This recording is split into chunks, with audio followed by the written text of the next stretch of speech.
obandesu. The locked room was not mentioned in the will.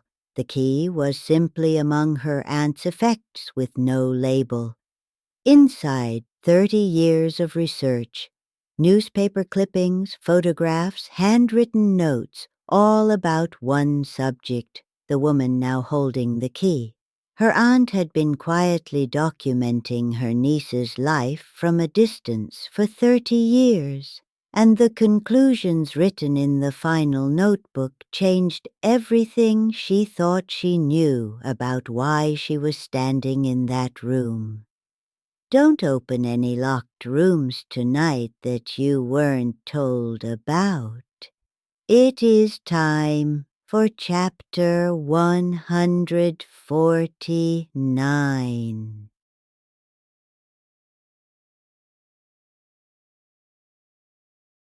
There are forms of love that express themselves through attention rather than presence. The aunt who is not close, who does not call often, who sends the occasional letter and appears at family gatherings with the particular quality of someone observing rather than participating. Most people interpret this distance as indifference, as a relationship that never quite found its footing. But occasionally the distance is not indifference. It is the particular distance of someone paying very careful attention from exactly the right remove. Watching, documenting, drawing conclusions that the person being watched would not have been able to draw for themselves, and leaving the results in a locked room for the person who was always going to inherit the key. A woman had inherited her aunt's house following the older woman's death. They had not been close. The aunt was her mother's sister, present at family occasions, but never intimate, a slightly formal presence who had always seemed interested in her niece without ever quite expressing how or why. The house was modest, well organized. The woman worked through her aunt's effects methodically over several days. The key was in a small dish on the aunt's writing desk. Plain, old, no label. She tried it in the obvious locks, the front door, the garden gate, and when it didn't fit either, set it aside. It was 3 days before she found the door it belonged to. At the end of a short corridor she had assumed led only to a storage cupboard. The room beyond the door was not a storage cupboard. It was a study, lined with shelves and filing boxes and pinned boards covered in photographs and clippings and handwritten notes. She stepped inside and looked at the nearest board, recognized herself immediately in several of the photographs, school photographs, photographs from family occasions she remembered attending. A photograph taken on a street she recognized as near her first apartment, taken apparently from some distance, without her knowledge. She looked at the dates written on the backs of photographs she could reach, spanning 3 decades. She looked at the filing boxes, each one labeled with a year, beginning the year she was born. If these stories have found their way to you, if you find yourself returning to this quiet room, there is something small you can do. Like and subscribe. It tells me, and whatever else watches from this room, that you were here and that you intend to find your way back. If you have a story of your own, Granny is always listening, watching, waiting. She found the notebooks on the bottom shelf, 12 of them, spanning the same 3 decades as the filing boxes. She opened the first one, her aunt's handwriting, familiar from birthday cards and occasional letters across her life, but more extensive here, more considered. The notebook read less like a diary and more like a case study, observations, analysis, conclusions drawn and revised across years of careful watching. She read for several hours. The notebooks described her life with an accuracy and depth that her aunt, from the outside, from a distance, from the particular remove of someone who was not quite close, should not have been able to achieve. And the conclusions the final notebook drew were written clearly on the last page, in her aunt's careful hand, waiting to be found. Shakkoi, those conclusions, cold in the way of something true that you were not ready to read. I wonder if someone who loved you quietly had been documenting your life from a distance for 30 years, what do you think they would have concluded about you? What would they have seen that those closer to you missed? Perhaps someone has already written it down.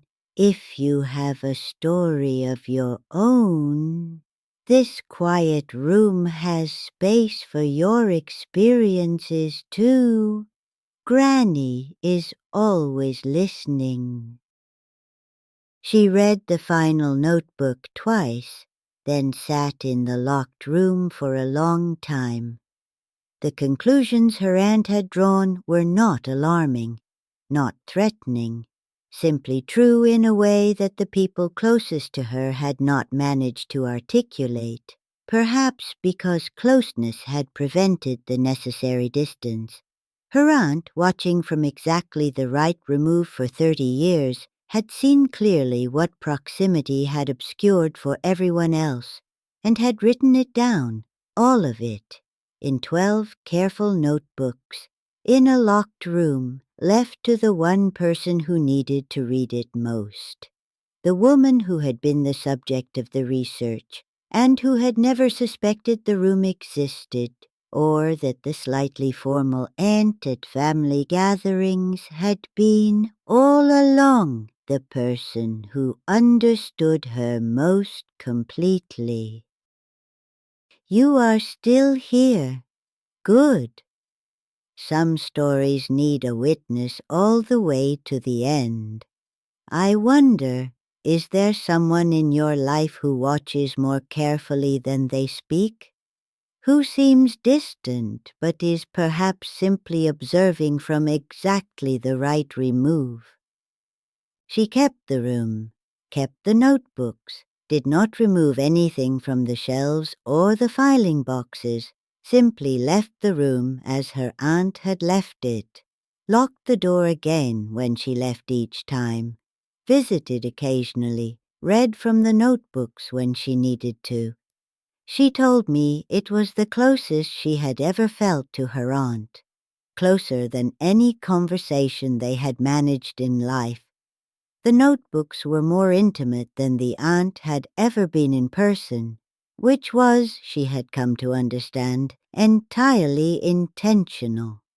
Her aunt had known that some things are communicated better through careful observation across 30 years than through any conversation that proximity might have made possible, and had arranged accordingly, with the particular patience of someone who understood that the right moment to share what she had seen was after she was no longer there to be thanked for it.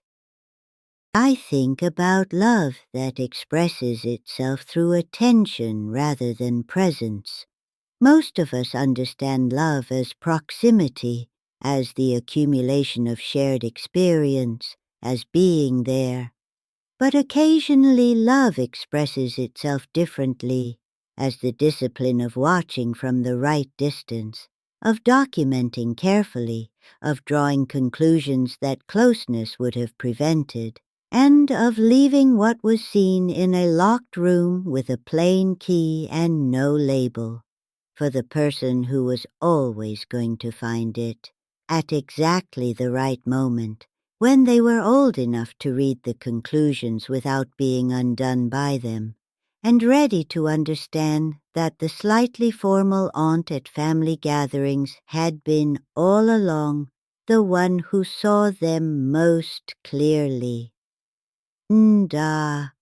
Some forms of love are only fully understood in the room they were left in. I know this from considerable experience. Another whispered story from Japan, shared quietly here beside the kotatsu. If you inherit a house and find a key among the effects with no label, try every door. And if the door it opens reveals a room you were not told about, shelves of filing boxes, boards of photographs, notebooks spanning decades, sit down before you begin reading, because what is in that room was left for you specifically by someone who watched from exactly the right distance for exactly the right amount of time, and drew conclusions about your life that no one closer to you managed to draw. The research is meticulous. The conclusions are written clearly on the last page of the final notebook, and they will change something about how you understand your life and about why you were the one who inherited the key, and about the slightly formal person at family gatherings who was never quite as distant as they seemed. If this story stayed with you, if the dark or the shadow feels a little closer tonight, you know where to find me. I am always here beside the kotatsu, watching, waiting. And if you wish others to find their way here too, there is something small you can do. Like and subscribe. I would not object. And if you have a story of your own, this quiet room has space for your experiences too. Granny is always listening.